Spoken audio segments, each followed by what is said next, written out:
सभी अपनी जो है यादें उनके साथ जो रही उसका जिक्र कर रहे हैं और सभी लता जी को याद कर रहे हैं। प्रधानमंत्री मोदी ने भी उन्हें याद किया, कहा मुझे हमेशा लता दीदी से अपार स्नेह मिला। देखिए तस्वीर साझा की है उन्होंने। आशा भोसले जी भी नजर आ रही हैं, प्रधानमंत्री नरेंद्र मोदी भी नजर आ रहे हैं और सबकी अपनी यादें हैं। अभी हमने आपको गृह मंत्री अमित शाह का ट्वीट दिखाया, उन्होंने कहा कि मेरी जो है एक निजी क्षति यानी कि अपना जो जुड़ाव जिसका हम जिक्र करते हैं, तस्वीर उन्होंने साझा की। और गृह मंत्री अमित शाह का भी हम जिक्र कर रहे थे, जैसे उन्होंने व्यक्तिगत क्षति इस शब्द का जिक्र किया, ये शब्द उन्होंने इस्तेमाल किया, तो ये भावनाएं हैं।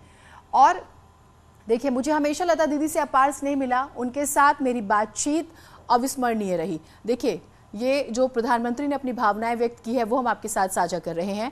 उनके साथ मेरी बातचीत हमेशा अविस्मरणीय रही। लता दीदी के गानों ने कई तरह के इमोशंस को उभारा है। बिल्कुल, आप प्रेम महसूस करते हैं, आप वेदना महसूस करते हैं, आप बिछड़ने का जो एहसास होता है वो भी महसूस करते हैं अगर आप लता जी के गाने सुनते हैं तो।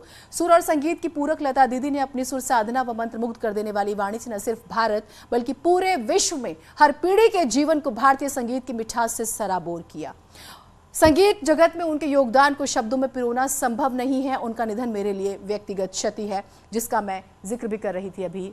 गृह मंत्री अमित शाह ने जब लता जी को याद किया तो व्यक्तिगत क्षति का जिक्र किया। पीएम मोदी ने एक बहुत ही खूबसूरत बात कही, हर भाव को व्यक्त करते थे उनके गाए हुए गाने।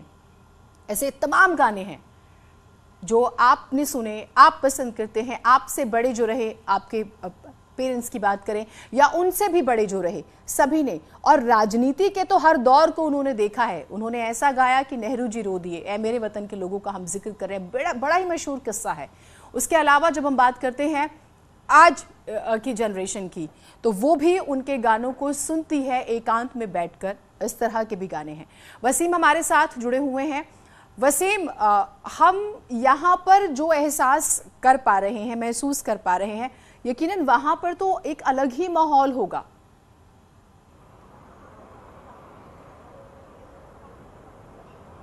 जी जरूर, यहाँ पे जो माहौल है पूरा गम का माहौल है। पूरी तरीके से लोग शोक में डूबे हुए हैं।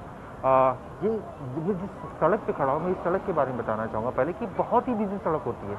यहाँ पर लोगों का आना जाना, मतलब आप यहाँ से निकलने के लिए काफ़ी दिक्कतों से गुजरना पड़ता है। लेकिन अब ये सड़क ना पूरी तरीके से बंद कर दी गई है, किसी को भी आने जाने नहीं दिया जा रहा है। इसकी एक वजह साफ तौर पे ये है कि एक बड़ी भीड़ यहाँ पे आने की आशंका हो सकती है, इसका भी ख्याल रखा जा रहा है। लोग जो उन्हें प्यार करते हैं, उन्हें जानते हैं और जो सालों से, कई ऐसी जनरेशन है जो अपने पिताजी के ज़माने से उन्हें सुनते हुए चली आ रही है और वो खुद अब एक उम्र के उस पड़ाव पे पहुंच गए हैं जहां वो खुद दादा दादी बन गए। इस तरह के भी हमने लोगों से रिएक्शन जाने, आपस में लोग बैठे हुए इस तरह की बातें कर रहे थे। लता दीदी का कितना क्रेज था लोगों में।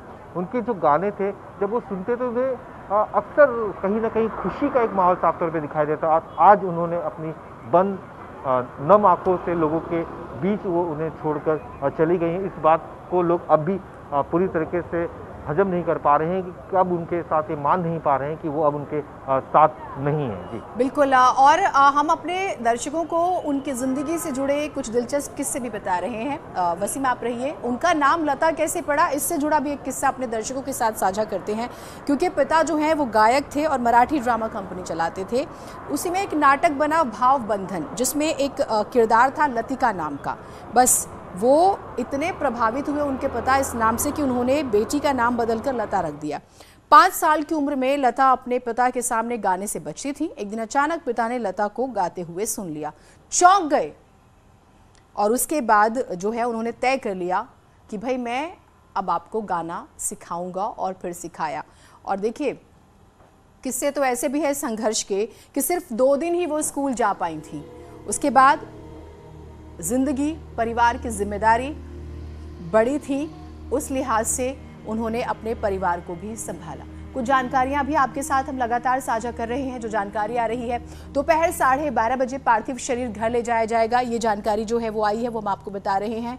और अंतिम दर्शन के लिए घर पर ही उनका पार्थिव शरीर जो है वो रखा जाएगा, ये जानकारी आ रही है। और दोपहर 3:30 बजे अंतिम यात्रा जो है उनकी निकाली जाएगी। अंतिम सफर पर लता जी रहेंगी। मुंबई के शिवाजी पार्क में उनका अंतिम संस्कार होगा, यानी कि ये जो अभी शुरुआती जानकारी आ रही है वो हम आपको बता रहे हैं। शाम को तकरीबन 4:30 बजे जो अभी जानकारी आई है, हो सकता है कि इसमें कुछ तब्दीली हो तो वो भी हम आपको बताएंगे, लेकिन खबर ये आ रही है कि शाम 4:30 बजे के आसपास जो है उनका अंतिम संस्कार राजकीय सम्मान के साथ किया जाएगा।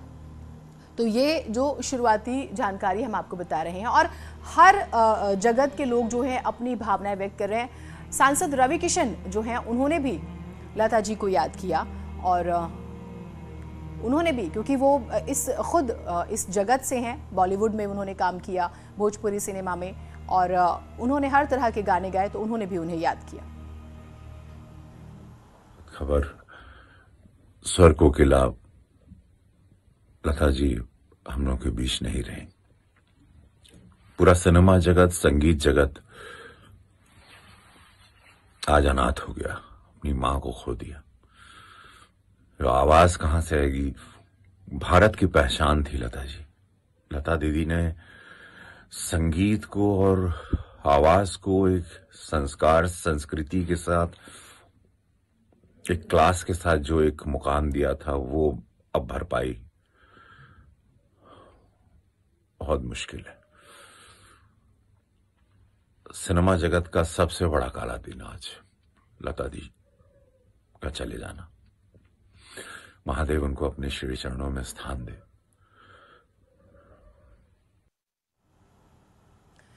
तो सभी याद कर रहे हैं, उनके जाने का जो है किसी को भी यकीन नहीं।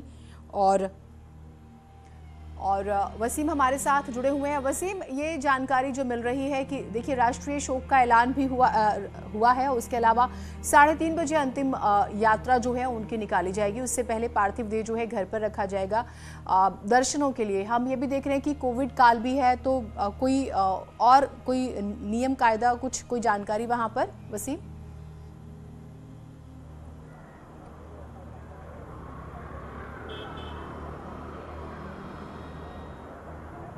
देखिए, फिलहाल तो जिस तरह से मुंबई या महाराष्ट्र में कोरोना के नियम लगाए गए हैं, अब कहीं ना कहीं इसमें कई जगह छूट भी दी गई थी। पिछले कुछ दिनों में कोरोना के जो नंबर से काफ़ी कम नज़र आ रहे थे, मुंबई में 1000 के भी नीचे लोग आना शुरू हो गए थे, जिसकी वजह से अब लोगों में कहीं ना कहीं एक आशा साफ तौर पर दिखाई दे रही है कि ऐसे वक्त में जब रिस्ट्रिक्शंस नहीं होते हैं तो उस दौरान वो अपने चहती जिसे वो प्यार करते थे, जिससे मोहब्बत करते थे, सुरों की मलिका लता दीदी के अंतिम दर्शन आप कर सकते हैं। तो जहाँ तक अभी 12:30 के करीब ये अस्पताल जो ब्रिज कैंडी है, यहीं पे वहाँ की जो पार्थिव शरीर रखा गया है, उनके परिवार के लोग वहाँ मौजूद हैं। 12:30 बजे करीब उन्हें यहाँ से निकाला जाएगा और पैडल रोड पे उनका घर है लता दीदी का, वहाँ पे उनके अंतिम दर्शन के लिए उनके जो पार्थिव शरीर है वहाँ पे रखा जाएगा। और उस दौरान ये अंदाज़ा लगाया जा रहा है कि एक बॉलीवुड की एक बड़ी भीड़ साफ तौर पे वहाँ देखने को मिल सकती है, क्योंकि बॉलीवुड में ऐसा कोई भी शख्स नहीं है जो लता दीदी से मोहब्बत ना करता हो, उनके गानों को प्यार ना करता हो, उनके व्यक्तित्व को प्यार ना करता हो। ऐसी तो कोई भी अभिनेत्री नहीं थी जो ये नहीं चाहती थी कि लता दीदी उनके लिए गाना ना गाए। वो चाहती थी कि लता दीदी उनके लिए एक गाना गाए जिससे उनके जो ज़िंदगी है वो संवर जाए। इस तरह की भावनाएं अभिनेत्रियों के बीच में देखने को मिलता था और उनका एक व्यक्तित्व था जो हर किसी को अपनी ओर अट्रैक्ट करता था। और ये म्यूजिक इंडस्ट्री का एक पूरा अध्याय है। जी जी, मराठी भाषा सभी भारतीय भाषाएं और उसके साथ साथ इतिहास पर भी उसका खास अध्ययन था। उनको हमारी विनम्र श्रद्धांजलि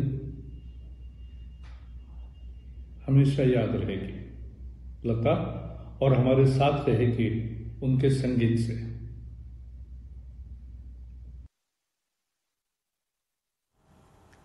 तो प्रकाश जावड़ेकर साहब को आपने सुना, मराठी भाषा का उन्होंने जिक्र किया, लेकिन अपना दुख भी व्यक्त किया।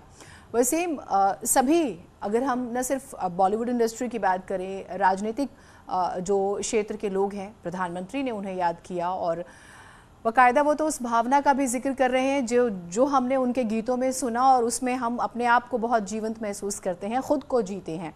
और गृह मंत्री तो कहते हैं कि ये व्यक्तिगत क्षति है।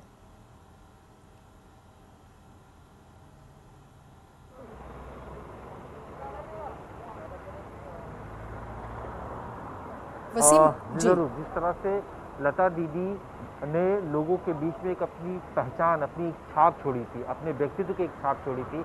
ये उसका ही कहीं ना कहीं एहसास साफ तौर पे दिखाई दे रहा है कि लोग उनके निधन की खबर सुनने के बाद इस तरह से महसूस कर रहे हैं कि उनके दिल का कोई एक हिस्सा, जिसम का एक हिस्सा चला गया। इस तरह की बातें साफ तौर पे लोगों से ज़बान से सुनने को मिल रही है, क्योंकि लता दीदी ने जिस तरह से अपने सुरों से लोगों के दिल में एक जगह बनाई थी, तो उतना ही उन्होंने अपने व्यक्तित्व से लोगों के बीच में भी एक जगह बनाई हुई थी। और यही वजह है कि सिर्फ बॉलीवुड नहीं, बल्कि फिल्म इंडस्ट्री के साथ साथ जो मंत्रिमंडल है, महाराष्ट्र का हो या देश का या राजनेता कोई भी हो, वो उनसे कहीं ना कहीं जुड़ा हुआ था। और अब जो बड़ी संख्या में जो लोग हैं उन्हें ट्वीट करते हुए नजर आ रहे हैं, इनको